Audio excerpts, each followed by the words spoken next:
berarti suara ke hidungnya diperpanjang, gitu ya, diperlama. Tuh, dan banyak gunnah itu banyak ya, tidak hanya nun mim tasydid saja. Ikhfa termasuk idgham bi gunnah, sudah jelas namanya bi gunnah, ada gunnahnya. Iqlab dia juga masuk bagian gunnah, maka membacanya dengan memanjangkan dengungnya. Kemudian ada juga ikhfa safawi, mim sukun menghadapi ba. Nah, ya diantaranya itu dibaca dengan cara digunnah. Kemudian fa'ahlakat hu, ya memang agak sulit membacanya, tapi mudah-mudahan kita tidak menghilangkan huruf h yang ada di akhir. Ini sebagaimana surat An-Nasr yang sering kita baca di ayat ke berapa itu? Di ayat ketiga atau keempat. Wastaghfir. Nah, wastaghfirhu. Nah, kalau kita tidak perhatian dengan tulisan, mungkin kita nggak tahu di situ ada h.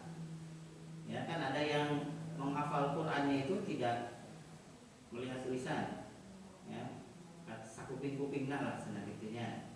Memang terdengarnya sangat tipis ya. Kalau kita tidak perhatian terhadap tulisan, mungkin sampai sekarang kita tidak tahu wastaghfirhu di situ ada hu-nya. Dan kita sering mewakafkan di situ. Ya mirip, situasinya mirip. Fa'ahlakat wastaghfir. Nah, jadi ada aliran suara h dari aqsal halqi, tenggorokan bagian dalam. Wastaghfir, ada h-nya. Begitupun dengan ini fa'ahlakat.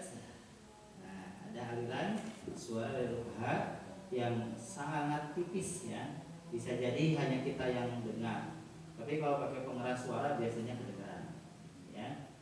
Nanti kalau kita mendengar imam baca surah An-Nasr, ya, kalau imamnya perhatian dengan baik ya bacaan Quran, wastaghfirhu pasti ada bunyi h-nya kalau pakai mikrofon. Wastaghfir.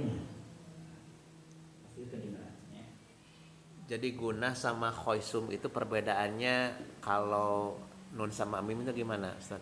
Kalau gunnah itu sifat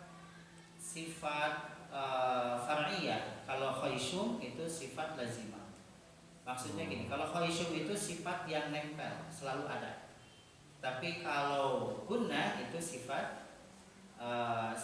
yang tidak lazim ya. Dia sifat yang hanya muncul kalau ada sebab. Tapi kalau khaysum sifat yang nempel. Nah, khaysum itu nempelnya hanya pada dua huruf. Huruf mim, huruf nun, itu saja. Coba saja kita baca dua huruf ini tanpa ada suara ke hidung. Tidak keluar. Nggak keluar, gitu ya. Makanya khaysum itu sifat nun dan mim, dia nempel dengan mim dan nun. Kalau panjangnya berapa ini ya? Kalau khaysum tidak ada keterangan itu. Kalau khaysum karena dia masuk ke dalam sifat yang nempel, gitu ya. Seperti kita masing-masing punya sifat, misalkan ya. Nah, karakter. Nah, nggak bisa lepas itu karakter. Nah, begitulah khaysum. Kalau gunnah itu sifat yang datangnya sewaktu-waktu, kalau ada sebabnya aja. Contoh ini, kalau ada ikhfa baru gunnah. Kalau nun tasdidnya nun mimnya di tasdid baru gunnah dengan melamakan khaysum, melamakan rongga hidungnya, dengung. Kalau ada idgham bi gunnah baru ada gunnah. Kalau nggak ada ya enggak. Gitu ya. Jadi kita tidak bisa sembarangan memasukkan suara ke hidung dalam membaca Al-Qur'an. A'udzu billahi minasy syaithanir rajim. Ke hidung semua. Padahal ada tempatnya, mana ke hidung mana tidak. Kalau huruf tadi mim dan nun saja. Kalau sifat yang tidak lazim ya itu tunggu ada sebab dulu. Ada sebabnya baru ada gunnahnya. Ada gunnahnya gitu ya. Nah, itu ya bisa dipahami ya? Iya, iya. Nah, nanti silakan.